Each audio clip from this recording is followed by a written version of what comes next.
Zoom in Zim. A very good day to all of you. I have today a face that you may have become familiar with overnight, Pastor Matthew Murray. Pastor Matthew Murray, you might now associate with Rutendo, a sister of ours from Zimbabwe who sadly passed away from COVID-19. And in a bid to dispel any myth or any theory that COVID is everybody else's problem, that you don't really need to observe social distancing, isolation, and so forth, I thought it might be a good idea to hear from somebody who's seen the impact of COVID-19 firsthand. Welcome. Hello, Mucha. It's so nice to be with you today on air. Thank you for having me. Most welcome. So, Pastor, I think most of us are keen to understand Rutendo and Chichi's story. If anybody is a softie like me, they would have been deeply moved by the account that you narrated yesterday. Yeah, so Rutendo and Chichi are valuable members of our church, have been for about 3 or 4 years now, I think. And, you know, we first came into contact with Rutendo. She arrived, moved to the area, and instantly found our church. And one of the first priorities she said was, I want to find a church which I feel I belong in. And she was a real people person. So people loved her. People made friends with her. Chichi was part of is part of our youth group and children's ministry, and she's always just got a big smile on her face. The whole church, we all love Chichi. We've only played a very small part in her life, just for a few years. I know many people have played a far greater role than we have, but they were definitely part of our church family. And it's so sad to get the news about Rutendo's passing. Because it just came as such a shock. I think we read about the coronavirus, we watch it on news, but we sort of don't quite expect it to come near us. It was my greatest fear that it would claim the life of one of my church members.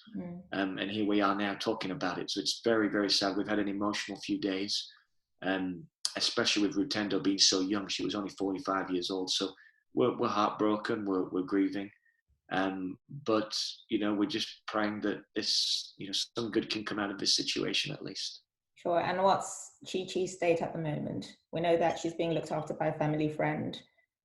She is, yes. She's in great hands with a family friend who's a person who attends our church as well, but was very, very close to Rutendo.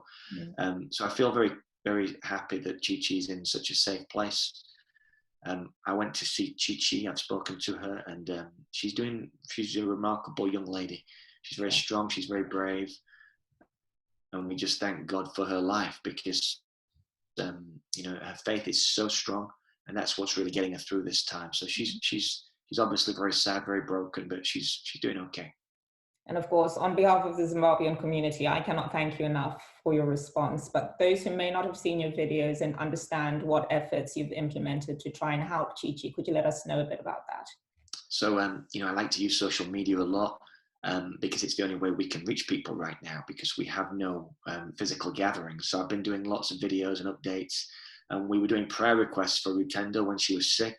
And sadly, that quickly turned to we were sad to announce that Rutendo has passed away.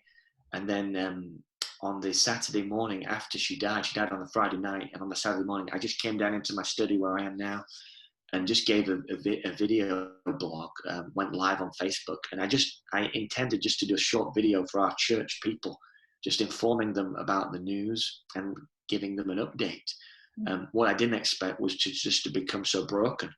And I cried and cried. And that video I'm so shocked that it's been seen thousands of times, but people seem to have just seen the emotion, seen the honesty in it. And I guess it resonates with a lot of people, how a lot of people are feeling right now.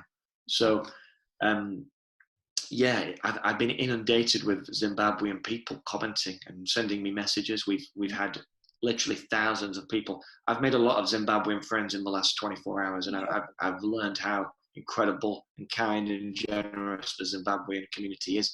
Ironically, I'm supposed to be in Zimbabwe in November for the first time ever. I travel all around the world, but I've never been to Zim, and I'm supposed to be going there in November.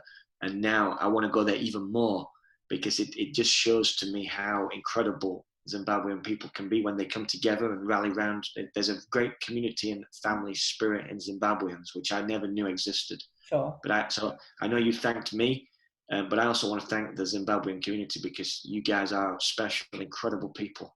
And I'm delighted to be getting to know so many of you right now. Just to then switch gears and talk about the practical support. So you set up a fund to raise money for all things Rutendo, all things Chichi going forward. Do you want to just give us some detail around that, please? Yeah, because obviously Chichi, she does have family, immediate family in Zimbabwe, and also some relatives here in the UK as well, and they are very much on board, supporting what we want to do for Chichi. And I think it came to my heart as a pastor that, we just have to do something to help this girl now, and obviously we want to help with the costs, if there are any costs, and then any surplus we just want to give to Chichi's future, because she's now left by herself, and we want to make sure that she's got a good chance of progressing in life, and I know that the family are going to do all they can. We're going to do what we can, and hopefully we can partner together, and us and them, just to help this little girl as much as we can. And people from all around the world have been donating and giving, and we've formed a committee within our church which is going to manage the fund, which means that nobody's going to take advantage of it. It's a very safe place to give, and I've been amazed. Some people have given a lot of money, some people just given small money, but it really is, I think, a great thing to do for Chichi's future. Absolutely. And I think every single penny counts. So my call to action for anyone who's watching this, give $1, give £1, whatever you're able to give will go a long way. My hope for Chichi is that we're able to see her through university and set her up for her first job and all manner of things purely out of this fund. Absolutely. So please do donate and look after this little girl who's left an orphan. That would be great. Pastor, you have been very generous with your time. It's Easter Sunday. As a man of God, I'm sure you've got a lot of stuff to get done, so I won't hold you up anymore. Appreciate you jumping onto Zoom in Zim. Anything that you need, do let us know. We will help as best we can. Thank you. That's so kind of you. That's so kind. It's really nice to talk to you, and thanks for the opportunity. Likewise.